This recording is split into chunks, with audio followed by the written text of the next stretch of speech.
Books, books. I like books. I'm gonna read them all. Hi readers, Chris here. Welcome to my channel where I review fantasy, Stephen King, all sorts of books, and today I'm going to be talking about the Lakeside Cemetery by Jessica Haas. This is an indie book by an indie author, and I actually won a copy of this book from a giveaway that David did over on his channel, David's Book Reviews. I will link him below. I read this book over the summer, so this review has been long overdue, but hey, it's kind of a spooky book and it's spooky season, so it's actually the perfect time to talk about this book. I do need to try and keep this one short today. Well, short for me. So just to give you a quick setup of this book is about a young girl named Kara. Kara has recently gotten out of college with a bachelor's degree, I believe, in English, and now she's working as a barista in a local cafe, and she's kind of very lost in life. She doesn't know what she wants to do with her life, and she's also really struggling forming bonds with people, forming friendships. All the friends that she used to have in high school and college have now grown up and gone off and done their own things, and she's kind of been left behind, and she's kind of just skating through life. So there is this cemetery that Kara walks through on her way to work that has this really cool angel statue in it. And one day, Kara thinks she sees this angel statue move.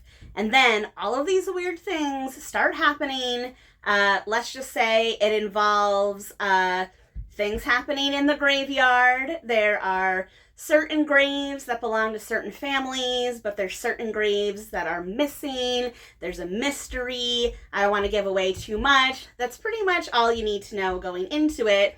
Kara has to team up with a group of people to figure out the mystery of the angel statue and potentially solve a centuries-old murder mystery. Overall, I have to say, I'm actually really impressed with this book. I'm really impressed with this book. As far as I know, and someone can correct me if this is wrong, but I believe that this is Jessica's first published book. First published book. For a first book from an indie author, and a young indie author at that, I think that this book is super impressive. It has a really fun and quirky storyline. It has pretty solid characters, and it really does have this spooky cemetery great tone going on for it. When I read this book, I can really see and feel the potential. I can see the potential for Jessica, her future books, if she keeps writing this way and keeps growing. I can see her really succeeding in the future. I can't remember the last time that I was this impressed by a debut book from an author. So I want to say that right up front. So the things I liked about it, again, it's got a really quirky, fun plot.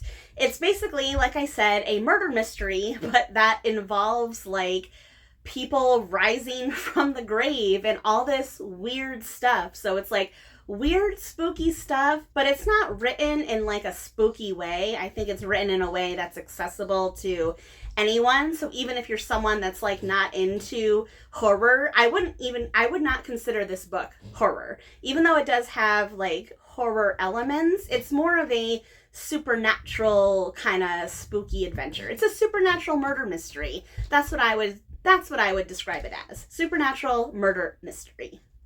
I also, for the most part, think that Kara's a very relatable character. She's someone who went to school, and then the book doesn't really explain what happened to her at school, but clearly she just kind of ended up with a bachelor's degree in English, didn't know what she wanted to do with it. That sounds exactly like what happened to me. So I think that's very relatable to a lot of people.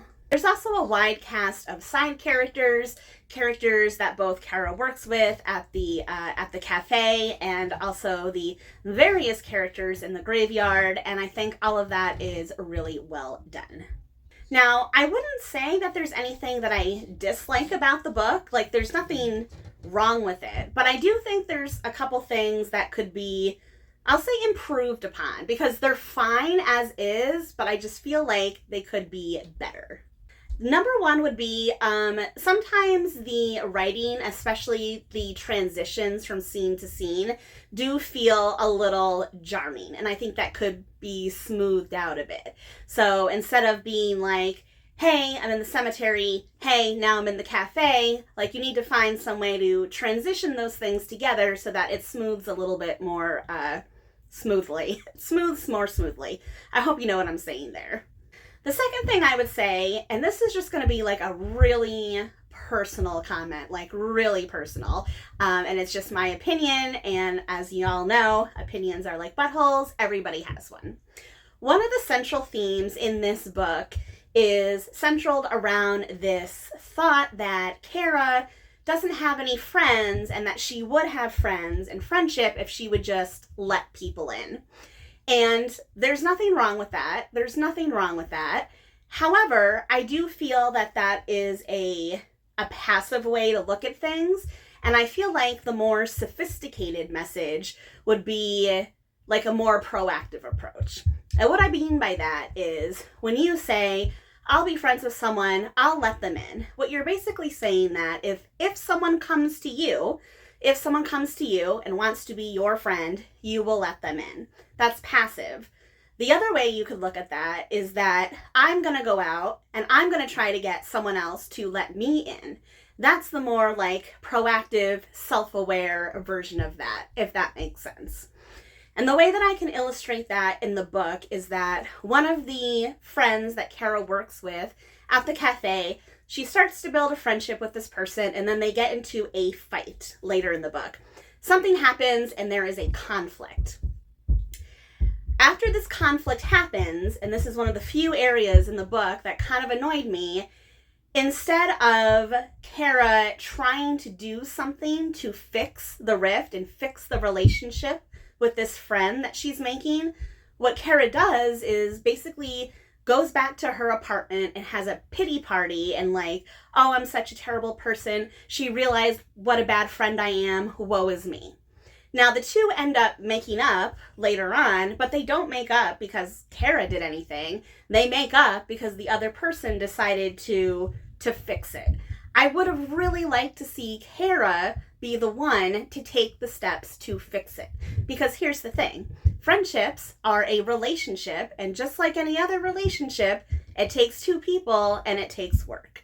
So again, there's nothing wrong with the message of let people in, and that is 100% totally fine. Just a more sophisticated, a more mature message, a more self-aware Kara, I think I personally would have connected with more. And again, that's just me, take it or leave it.